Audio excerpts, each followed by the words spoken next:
Assalamu alaikum dear students. On the behalf of Anatomy Department, I'm Dr. Amna Rafeel from Akhtar Said Medical and Dental College. I welcome you all on my today's lecture, that is the gross anatomy of small intestine. So students, let's start our lecture with a brief introduction about the small intestine. Basically, you have studied the first part of the small intestine, that is the duodenum, in detail in your previous lecture. So before I discuss the jejunum and ilium, I would like you to just describe a brief introduction of the small intestine. That is, the small intestine extends from the pylorus to the ileocecal junction, and it is about 6 meters long. The length is greater in males than in females, and it is greater in cadavers because of the loss of tone than in the living. The small intestine is divided into an upper fixed part called the duodenum, which is 25 centimeters in length, and we have studied previously in detail, while a lower mobile part, which is forming convoluted tube, it comprises of jejunum and ilium. The upper 2/5 of the mobile intestine are known as the jejunum, and the lower 3/5 are known as the ilium. The structure of the small intestine is adapted for digestion and absorption. So you see, students, the first part is the fixed part and known as the duodenum, while the lower mobile part comprises of coiled tubes of jejunum and ilium. And if you divide them into 5 parts, the upper 2/5 will be the jejunum and the lower 3/5 will be the ilium. And the structure within the duodenum, jejunum, and ilium is being modified just to adopt and enhance the process of digestion and absorption. So students, let's discuss the relevant features which are related to the different parts of the small intestine, that is the duodenum, jejunum, and the ilium. And those features include the presence of several anatomical and histological structures which may be present in one part or might not be present in another part, or which a feature that is progressively increasing in the small intestine, or it could be regressing. So let's study the relevant features related to the different parts of the small intestines. That is the large surface area. Number one is large surface area. So for the absorption of the digested food, a very large surface area is required, which is achieved by the great length of the intestines and the presence of circular folds of mucous membrane, villi, and the microvilli. So you see, the function of the small intestine is usually the absorption and the digestion. And to aid this absorption, there are certain modifications in the internal structure of the small intestine, and that is the presence of small circular folds of mucous membrane, villi, and microvilli, which help the small intestine to increase the process of absorption. So let's discuss these different parts in detail. That is the presence of circular folds and the villi and the microvilli. So let's see how the circular folds are related to the different parts of the small intestine. So the folds of a mucous membrane, also known as the plica circularis or the valves of Kerckring, they form complete or incomplete circles, and these folds are permanent and they are not obliterated by distension. They begin in the second part of the duodenum and they become large and closely set below the level of the major duodenal papilla. They continue to be closely set in the proximal half of the jejunum but diminish progressively in size and in number in the distal half of jejunum and in the proximal half of ilium. They are almost absent in the distal half of the ilium, and besides increasing the surface area for absorption, these circular folds facilitate absorption by slowing down the passage of intestinal contents. So the circular folds of mucous membrane, also known as these circular folds you see, this is a cut section of the duodenum, jejunum, and ilium, and they are the circular folds of mucous membrane known as the valves of Kerckring or plica circularis.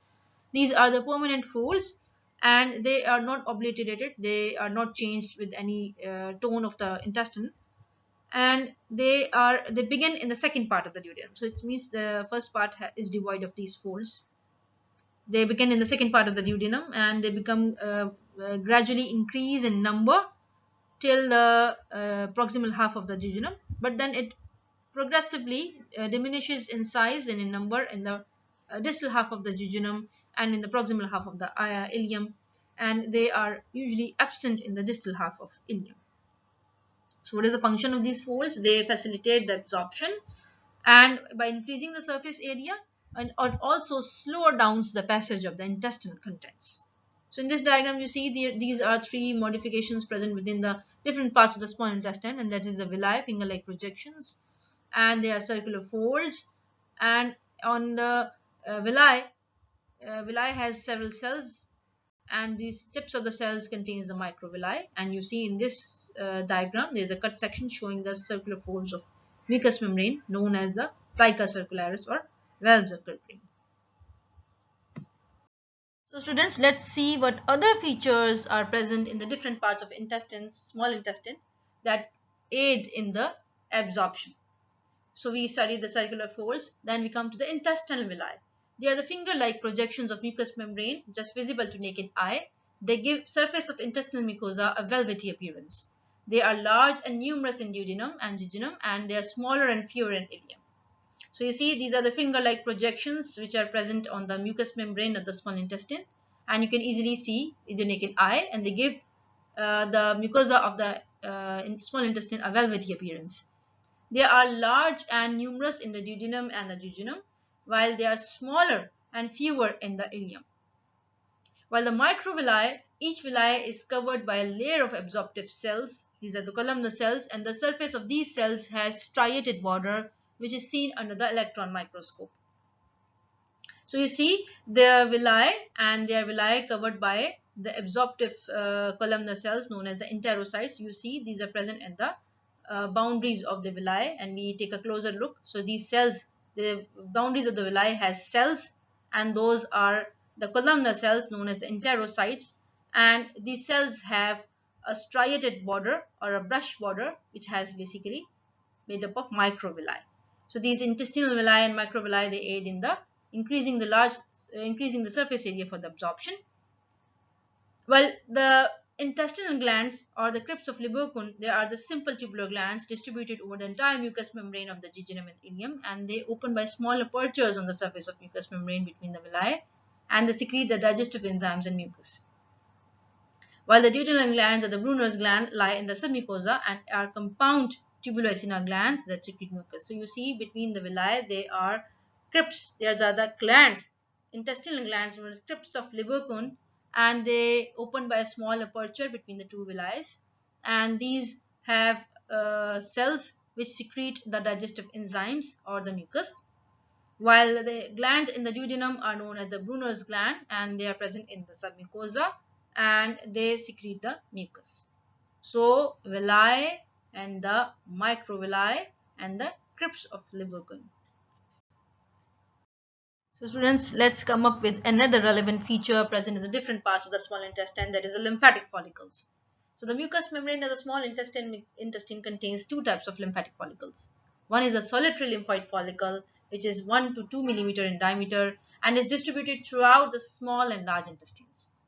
While on the other hand, the aggregated lymphoid follicle, or known as the Peyer's patches, varying in length from 2 to 10 centimeters, containing about 10 to over 200 follicles. They are largest and numerous in ilium, and they are smaller, circular, and fewer in the distal jejunum.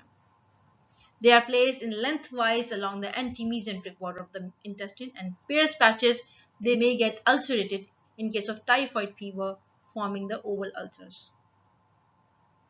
Both the solitary and the aggregated lymphatic follicles, they are numerous at puberty, which later on diminish in size, and the number may persist up to old age. So you see students in this diagram, this is the jejunum, this is the ilium, and these are circular folds you can see closely packed present in the jejunum, and the solitary lymphoid nodule you can see it is present in the jejunum, and it is basically distributed throughout the small and large intestine as well. While in the ilium you can see there are the patches, and those are known as the collection of the lymphoid follicles, and those are known as the Peyer patches. So what happens that the follicles may aggregate, about 10 to over 200 follicles aggregate and form a patch, and those are the Peyer's patches, and they're present in the anti-mesenteric border of the small intestine, and you can see this is the anti-mesenteric border. This border is not related to the mesentery, and this is the mesenteric border where the mesentery is attached. So you can see the various patches in the ilium as well as the solitary lymphoid follicle as well. So in this diagram, you can see the internal structure of the jejunum and the ilium. You can see the circular folds. They are large and closely set. You can see the solitary nodes, but you cannot appreciate the Pierce patches. While in the ilium, you can see there is aggregation of the lymphoid follicle, and those are known as the Pierce patches. And as well as the circular folds, they are shorter and they are sparsely located. So let's discuss the arterial supply of the different parts of the small intestine. So the arterial supply is through the 15 to 18 branches of superior mesenteric artery, which you must have studied, I think, in your previous lecture, in which the branches of the abdominal aorta, out of which one was a superior mesenteric artery, and giving off 15 to 18 jejunal and ilial branches. And these branches anastomose with each other and forming arcades, arterial arcades, and which send numerous straight arteries known as the vasa recta to the jejunum and ilium and drain into the corresponding veins. So you see over here, this is the abdominal aorta and this is the superior mesenteric artery, and out of which superior mesenteric artery there are jejunal and ilial branches running in the mesentery, and the lower end of these arteries, they anastomose with each other and form the web-shaped network known as the arterial arcades, and from these arterial arcades rise the short straight arteries, and these straight arteries are known as the vasa recta. So you see the ones in the green color, these are the vasa recta, and these web-shaped arterial arcades, they are formed by the anastomosis between the jejunal and the ilial branches of the superior mesenteric artery. So what are the vasa recta? These are straight arteries coming off from the arcades in the mesentery of the jejunum and ilium and heading towards the intestines. The arcades are anastomosis of jejunal and ilial arteries, I told you, and they run between the serous and muscular coats and give off numerous branches which supply and pierce the muscular coat and form plexus in the submucosa. So the arterial supply is to the superior mesenteric artery, and arising from the superior mesenteric are the jejunal and ilial branches. These branches will anastomose inferiorly, forming arcades, and from these arcades straight arteries will arise and that will pierce the muscular coat of the intestines and form plexus in the submucosa. So now let's discuss the nerve supply. The nerve supply is through the vagus nerve and the thoracic splanchnic nerves. Their nerve branches extend throughout the entire length of the small intestine in the form of two plexus. So you see in this diagram, the vagus nerve is giving the parasympathetic input to the small intestines, and on the other hand, the autonomic nerves, that is the thoracic splanchnic nerve arising from the sympathetic chain, they are responsible for the autonomic visual information to the small intestines. So these are the sympathetic chain, and arising from that chain are the thoracic splanchnic nerve bypassing through this ganglion and forming plexus. And on the other hand, the sympathetic supply is to the vagus nerve, that is the 10th cranial nerve. So the branches of these nerves will be forming plexus, and there are two plexus. One is a submucosal plexus, also known as the Meissner's plexus, and the other is a myenteric plexus, also known as the Auerbach's plexus. So the submucosal plexus is found in the submucosa of small intestine and contains only parasympathetic input from the vagus nerve. So you see, this is the submucosa, and the plexus over here is the submucosal plexus, also known as the Meissner's plexus, and it only contains the parasympathetic fibers of the vagus nerve. While the myenteric plexus, also known as the Auerbach's plexus, is located in the muscularis externa of the small intestine, and it contains both the sympathetic and parasympathetic nerve fibers. So you see over here, this is the muscularis externa, and this plexus over here, it is formed by the parasympathetic and the sympathetic fibers both. So just learn to differentiate between these layers really easily using a simple mnemonic, And just you have to memorize SMP and MAPS, which stands for, SMP stands for submucosal plexus, also known as the Meissner's plexus. And what it contains only parasympathetic fibers. So SMP, submucosal, present in the submucosa, also known as Meissner's, and contains parasympathetic fibers. While the MAPS, that is the meningeal plexus, also known as Auerbach's plexus, and what it contains both parasympathetic and sympathetic fibers. So let's see, student, what those nerves are doing. That the sympathetic nerves, that is the thoracic sphincter nerve, they are motor to the sphincters, that is they will lead to the contraction of the sphincters and the muscularis mucosa, and they will inhibit the peristaltic movements. So they will contract the sphincters, closing the outflow tracts, thus inhibiting the peristaltic movements. That the contents of the intestine, they cannot propel forward because the sphincters are closed. While the parasympathetic nerves, they are stimulating the peristalsis by inhibiting or by keeping the sphincters in the normal relaxed state. So that when the sphincters are relaxed, they are open, the outflow tracts are open, so it will stimulate the peristalsis. Now discuss the function. The function of the small intestine comprises of digestion and absorption of the digested contents. And let's discuss the parts of small intestine individually, out of which we have done the duodenum previously. So students, let's see the jejunum and ilium individually. The jejunum is the second part of the small intestine, and it constitutes the upper 2/5 of the mobile part of the small intestine. So I discussed with you earlier that if we divide the jejunum and the ilium into 5 parts, the upper 2/5 will be comprising the jejunum, and it is starting from the duodenal flexure and is found in the upper left quadrant of the abdomen and is entirely intraperitoneal. While the ilium is the last and the longest part, that is the lower 3/5 of the small intestine, and it is situated in the lower right quadrant of the abdomen, and the terminal part can extend into the terminal part is extended into the pelvic cavity as well. The ilium extends into it terminates in the ileal orifice, and that opens into the first part of the large intestine, that is the cecum. So what happens at the junction where the ilium is terminating into the cecum? You can see in this diagram, this is a cecum and this is the ilium, and part of it is removed to show what is happening at this junction. So at this iliocecal junction, the lamina muscularis of the ilium is protrudes into the lumen of the cecum, forming a structure known as the iliocecal valve or fold, and the muscular fibers in this fold will form a complete ring, and that ring will act as a sphincter known as the iliocecal sphincter that will control the movements of the contents from ilium into the cecum.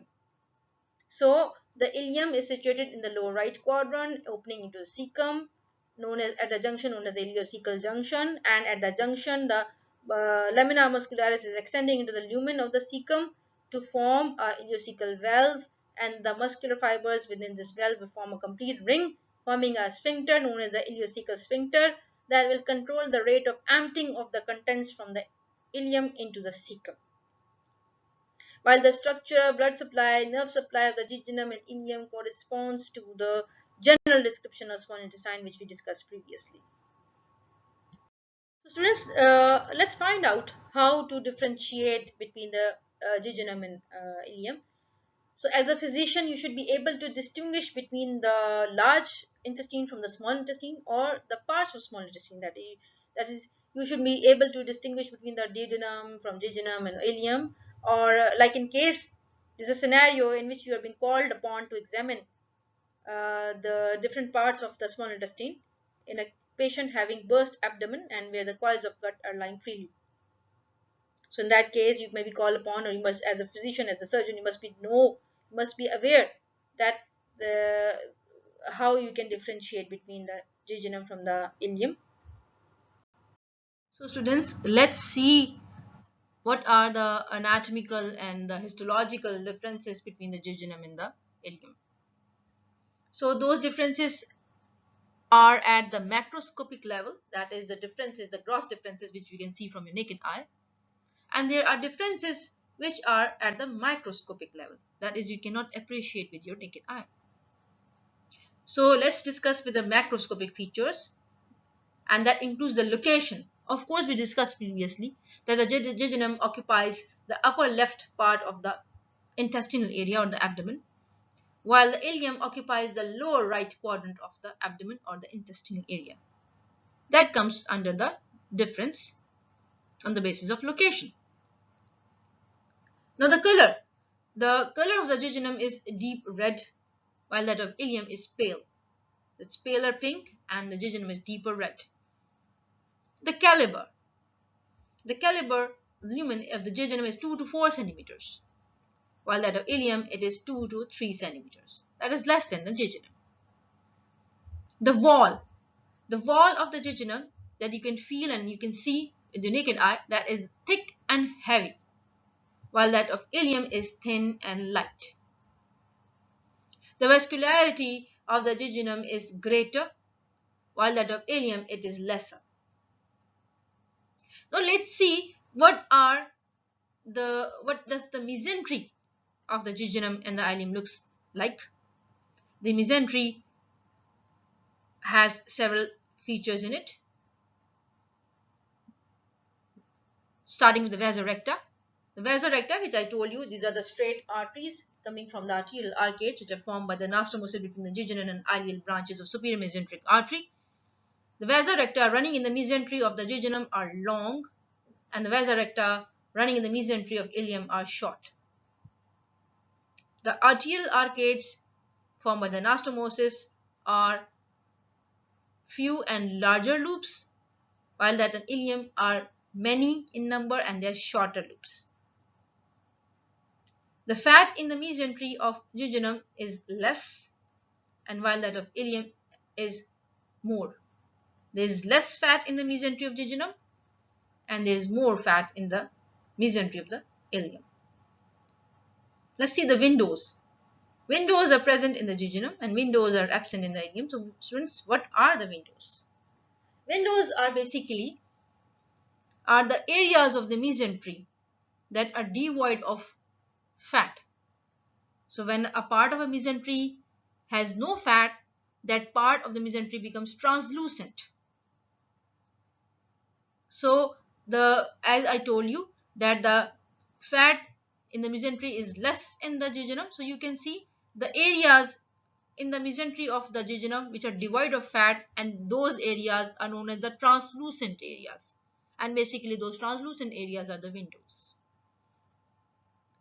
While the mesentery of the ilium has more fat, so of course you cannot appreciate the areas of the mesentery which are devoid of fat, so there are no windows present. You cannot appreciate translucent areas in the mesentery of the ilium, of course, because it is laden with fat. So windows are the translucent areas of the mesentery which are present due to the absence of fat, and as the fat is less in jejunum, so you can see the windows. As the fat is more in the ilium, so you cannot see the windows. Now come to the circular folds, that is the plica circularis we discussed earlier. These folds are large, tall and closely packed in jejunum, while in the ilium they are low, they are sparsely located, and they are absent in the distal part. So come to the microscopic differences that you cannot see with your naked eyes. So villi they are larger, thick and abundant in jejunum, while the villi are shorter, thinner and less abundant in ilium. The lymphoid nodules are the pear patches, they are absent in jejunum and they are numerous in the ilium. While the solitary lymphatic follicles, they are fewer in the jejunum but they are numerous in the ilium. So students, these are the differences which are important in your examination point of view, and as well as to become a future physician, you must be able to distinguish between the different parts of small intestines. So students, let's see the differences which we did in the previous slide in a tabulated form. Here you can see, you can appreciate those differences in the diagrams.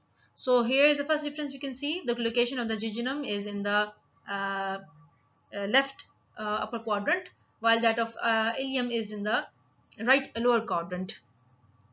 Here you can see the plica circularis, they are closely packed, present in the jejunum, and you can see the color, it is dark in color, deeper red, and that ilium is pale in color.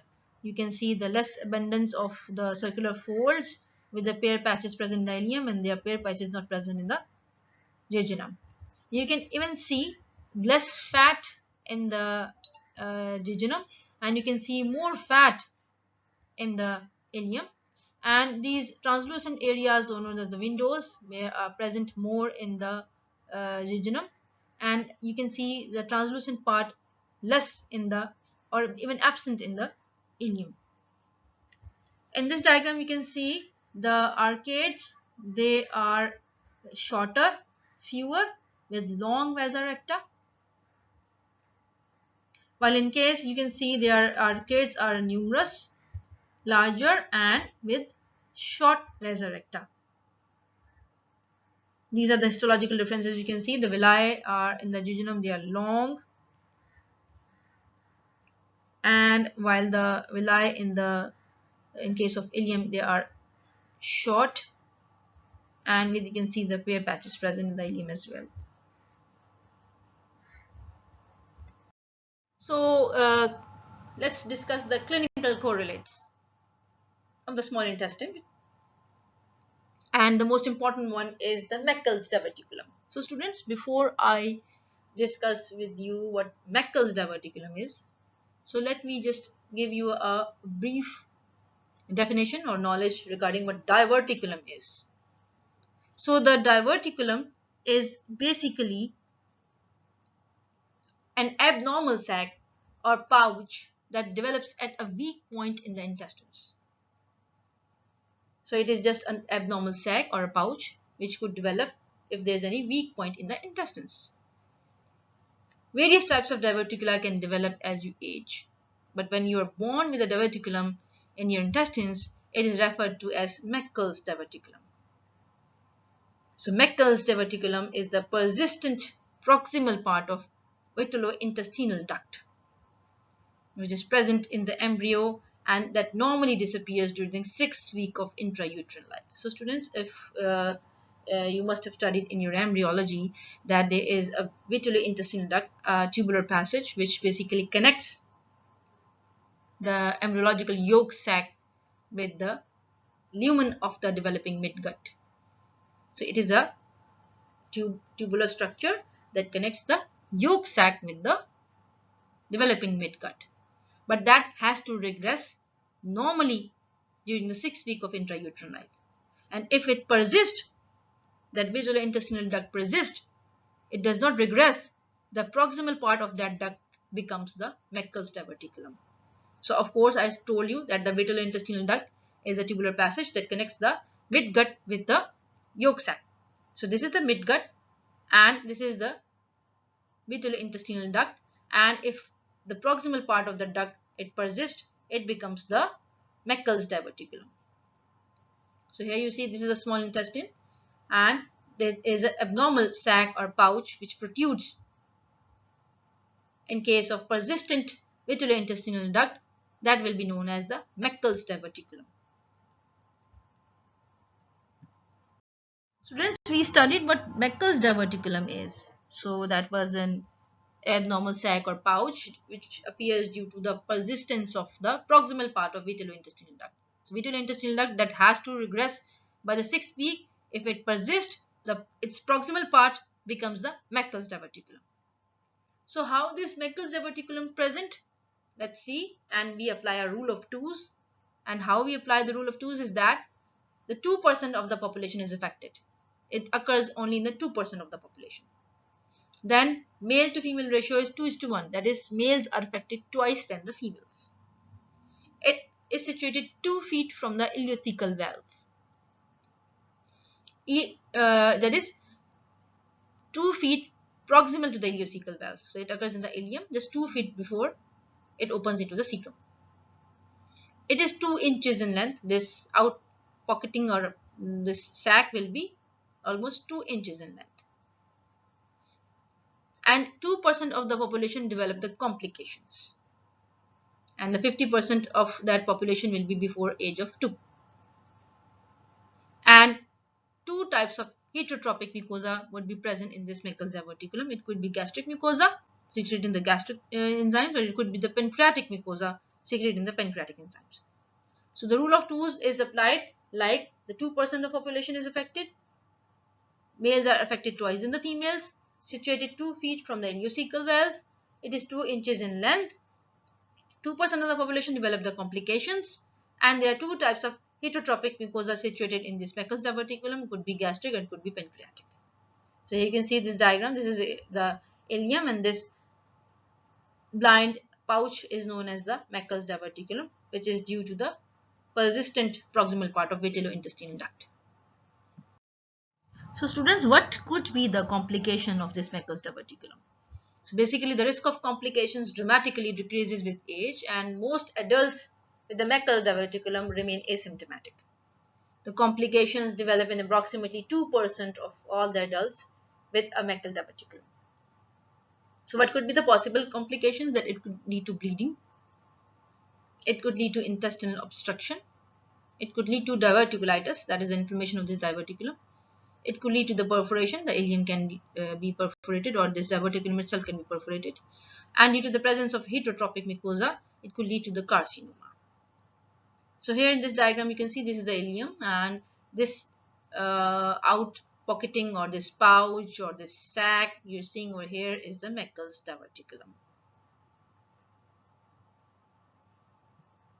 Students, let's see how the pain fibers are being detected from the jejunum and the ilium. So the referred pain from this segment of the gastrointestinal tract is felt in the dermatome supplied by 9th, 10th and 11th thoracic nerves. See what happens, that the nerves which are transmitting the visceral and the somatic pain, they travel to the specific spinal cord segments, and they can result in irritation of the sensory nerves that supply the corresponding dermatomes. So the strangulation of a coil of small intestine in an inguinal hernia first give rise to pain in the region of umbilicus, that is being supplied by the basically the 10th thoracic nerve, and later on when the parietal peritoneum of the sac is inflamed, then the pain will become more intense and get localized to the inguinal region. So you see the referred pain in case of pathologies that includes the stomach, duodenum and hepatobiliary system and the pancreas will be felt at the epigastric region, while the referred pain in case of pathologies that include the mid-abdomen, that will be the jejunum, ilium, appendix and the proximal two-thirds of transverse colon, will be referred to the umbilicus. They will be felt at the umbilicus. And the pathologies that involve the lower abdomen, that is the distal one-third of transverse colon and descending colon, sigmoid colon, rectum, the pain will be referred to this hypogastric region.